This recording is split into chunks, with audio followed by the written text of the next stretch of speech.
Good morning, my dear students of class 8. I welcome you all to your social science class.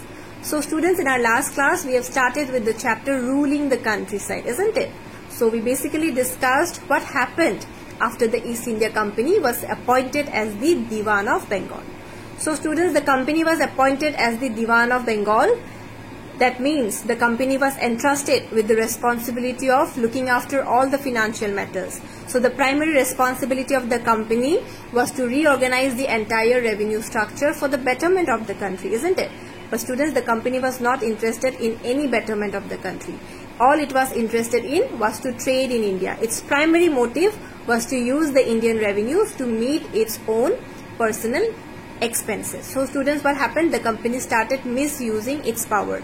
The company started using the Indian revenue to buy the fine quality of cotton and silk textile and spices, and the company bought all these resources at a much lower price from India, and it was sold in their own country at a much higher price. So this is how they made profit, by using the Indian revenue. They basically started exploiting the Indian revenue. They basically started exploiting the Indian resources. So students, in this process, the Bengal economy suffered from a severe crisis. The farmers were required to pay a huge amount of rent to the company. But since they were poor farmers, they were unable to pay such a huge amount of rent. So they were displaced from their village. Then the various artistic production activities also faced a severe breakdown. The entire agricultural sector collapsed. But students, the most serious crisis which was faced by Bengal was the famine, which took place in 1770. Famine means a situation where there is extreme scarcity of food. So in that famine, around 10 million people were killed and 1/3 of the total population were wiped out. Their lives were completely destroyed. So students, all these crises now started impacting the company's trade as well. So the company now had no other option but to think of some ways that could revive the Indian agriculture. So the company introduced one system of revenue settlement that was known as permanent settlement. So basically the company introduced the system of zamindari. Zamindari rights, or right over land holdings, was given to the rajas or to the talukdars, who were entrusted with the responsibility of collecting rent from the farmers, and from that rent a specific amount or a fixed amount of tax or revenue was supposed to be given to the company, and the tax was permanently fixed. So that is why it is known as permanent settlement. But students, this system of permanent settlement faced a lot of drawbacks. What happened? The zamindars were not at all interested in investing anything for the improvement of the land, because they knew that anyway they will be getting the rent. So there was no point of investing money to improve the quality of the land. So the zamindars showed no interest in investing anything. Okay, and then students, what happened? The company had set the revenue level so high that most of the time the zamindars were not able to pay the revenue to the company, and when they were unable to pay the revenue, they had to lose their zamindari rights. Their rights were sold to some other zamindars, to some other rajas or talukdars. And students, what happened? Gradually the agricultural sector started flourishing. The cultivation started expanding, but then also the company could not reap any benefit out of it, because their revenue was fixed. So even though the productivity increased also, they could not enjoy this increasing productivity.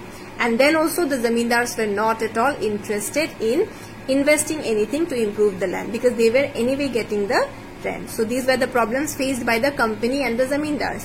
But the worst sufferers were the cultivators, the small cultivators, who had to pay such huge amount of rent to the zamindars, and most of the time they were unable to pay, and when they were unable to pay, they were evicted or removed from their own land, from where they had been cultivating for such a long period of time. That means their job or their tenureship, their right over the land, was also not fixed or secure. So the worst sufferers were the cultivators. They were the ones who were exploited the most. So students, this system of permanent settlement faced a lot of backlash. So now it's time for the company to introduce some new systems of revenue. So in today's class, we are going to discuss about two new systems of revenue which were introduced by the East India Company. Okay. Students, today we shall discuss about the new systems of revenue fixation introduced by the East India Company. So the first learning objective is to understand about these new systems which were devised by the company. Then the second learning objective is to understand the differences between these new systems of revenue collection. Then the third learning objective is to understand the various problems or difficulties associated with this new revenue collection system. Well, students, after the failure of the system of permanent settlement by the early 19th century, now the company officials started thinking that it was high time for them to introduce a new system of revenue fixation. Because students, under the system of permanent settlement, the company faced a lot of difficulty because their revenue was kept fixed. And students, what happened? Their expenses were growing day by day. So this time they wanted a new revenue system through which they could have more and more revenue. So this time the idea was not to keep the revenue fixed, but to keep it changing according to the demands of the company. So students, in the northwestern part of the Bengal presidency, which comes under Uttar Pradesh currently, one company official, his name was Holt Mackenzie, he introduced this new system of revenue fixation and it was brought into effect in the year 1822. So students, this new revenue system was devised with the belief that the villages constituted an important social institution. It is an important aspect of the society and the villages consist of many important resources, basically the land resources, which were required to be preserved. So students, under the instructions of Holt Mackenzie, the collectors went from village to village, they inspected the land, they examined the land, they also measured the size of land available in each village, and they also recorded the various customs and the various rituals that were followed by the people of that particular village. So students, after this, they estimated the revenue to be collected from each plot within a village, and that is how they calculate the total revenue that was to be collected from each village. And students, the total revenue that was to be collected from each village, depending on the plots of land available, that was known as mahal. So if I ask you what is mahal, mahal means the total revenue that each village was required to pay to the company, depending on the revenue to be collected from each plot of land from that village. And students, this time what happened? This revenue which was required to be paid to the company by the villagers was not kept fixed, and this time this revenue was revised periodically so that the company's demands could be met. Okay? And students, this time the responsibility of collecting the revenue and paying it to the company was not given to the zamindars, because last time in the permanent settlement system, the zamindars kind of betrayed the company. They showed no interest to improve the land, they showed no interest to improve the productivity. So this time this responsibility was not given to the zamindars, rather it was given to the village headmen. Okay, so this is the system of Mahalwari settlement. So the new system which was devised by the company to collect revenue in the northwestern province of Bengal was known as Mahalwari system. And what is Mahal?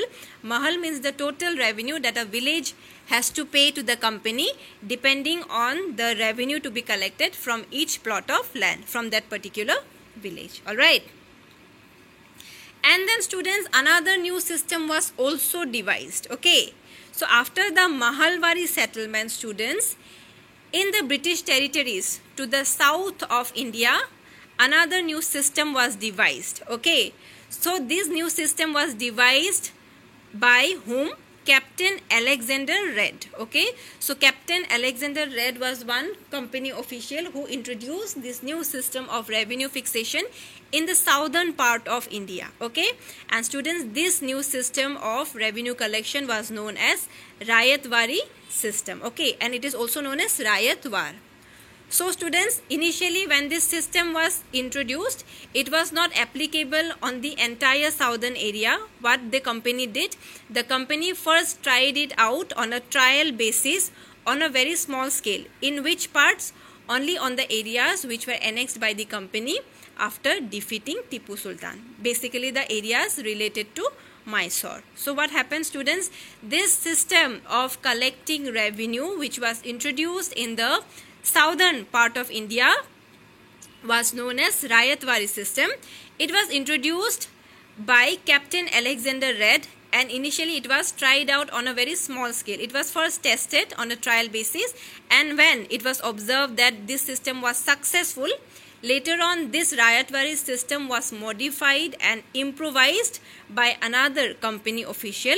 His name was Thomas Munro. So that is why this system is also known as Munro system. Okay, and then students, when it was found out that this system was successful, or it could be applied to more and more territories, what happened after that? This system was gradually extended to the entire southern part of India. So this was another system of revenue collection which was designed and which was applicable in the southern part of India. It was known as Rayatwari system, and it was introduced by Captain Alexander Red, which was later on improvised and modified by another company official. His name was Thomas Munro. So that is why it is also known as Munro system. Okay.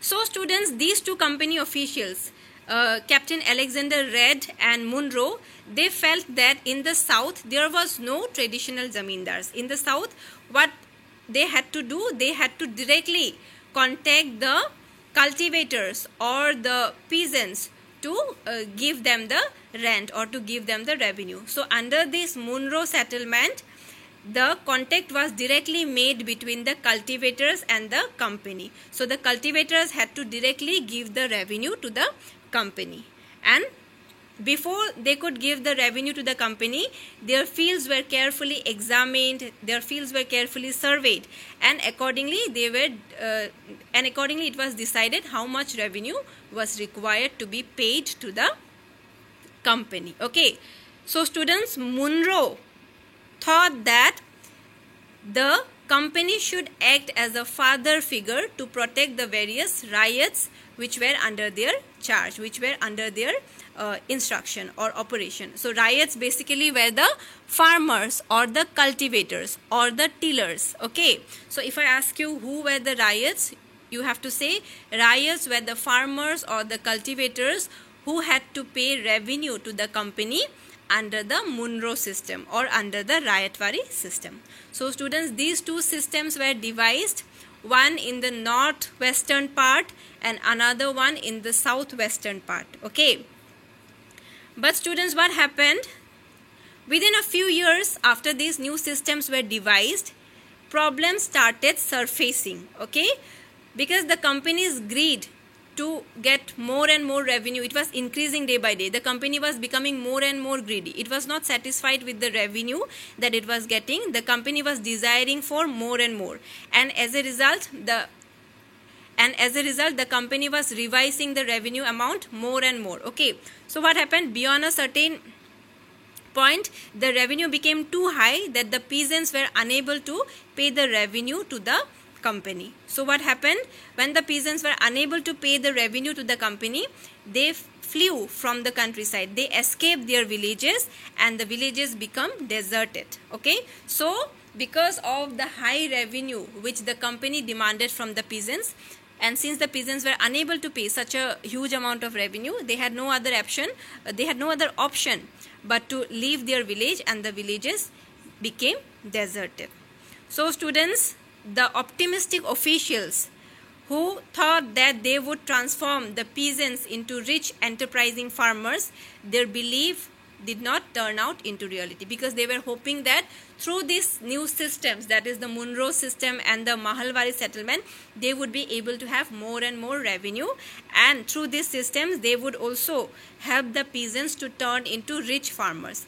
But this belief of the company officials did not turn into reality. Why? Because of their greed. They were greeding for more and more. They were wanting more and more revenue. But it was practically not possible for the farmers to pay such a huge amount of revenue. So the farmers had no other option. They fled from their countryside and the villages became deserted. Okay.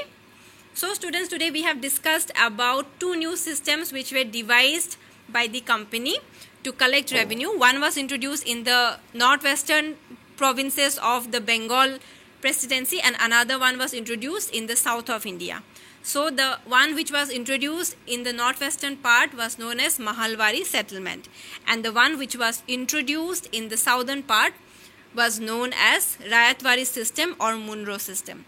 So Mahalwari system was introduced by Holt Mackenzie, and Munro system or Rayatwari system was introduced by Captain Alexander Red, which was later on improvised by Thomas Munro. Okay, students? So these are your homeworks for today's class. The first question is, how was the Mahalwari system different from permanent settlement? So you have to write basically the differences between Mahalwari system and permanent settlement. So in the Mahalwari system, the revenue was not fixed, but in the permanent settlement, the revenue was fixed. And in the Mahalwari system, what happened? The villages were carefully examined, inspected, and all the rituals and all the practices followed by the people were also kept under record. But under the permanent settlement system, no such record was kept. Then in the Mahalwari system, the responsibility of collecting the revenue or giving it to the company was given to the headman, village headman. But in the permanent settlement, this responsibility was given to the zamindar. So you have to write 3-4 points of difference. Okay. And then the next question, who introduced the Munro system and where? So Munro system was introduced by Captain Alexander Red. Later on, it was improvised by Thomas Munro. And where was it introduced? It was introduced in the British territories in the southern part of India. And then the third question, state the problems that arose in the Munro system of fixing revenue. So the problems were, since the British officials started increasing the revenue amount day by day, it became difficult for the peasants to pay the revenue.